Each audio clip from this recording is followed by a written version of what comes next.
ఒక చిన్న స్టోరీ చెప్తారండి. అది 1630 ఫిబ్రవరి 10న ఒక తల్లి జన్మనిచ్చింది ఒక మహావీరుడికి. ఆ వీరుడు పుట్టిన కానించే పుట్టిన గడ్డ మీద ప్రజల మీద ప్రేమ పెరగాలని ఆ తల్లి భారతం, రామాయణం, బలి చక్రవర్తి కథలు వినిపిస్తూ ఆ వీరుని పెంచింది.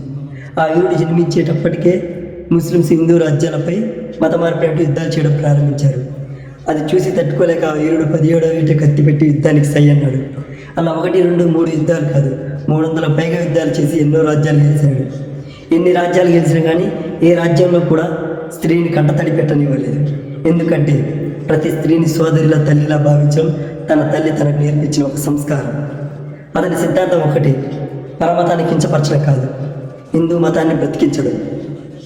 అతడికి 1674లో ఒక బిరుదు కూడా వచ్చింది. ఆ బిరుదే ఛత్రపతి. ఇప్పటికే అతని పేరు మీకు గుర్తొచ్చుంటుంది. ఛత్రపతి శివాజీ మహారాజ్కి జై.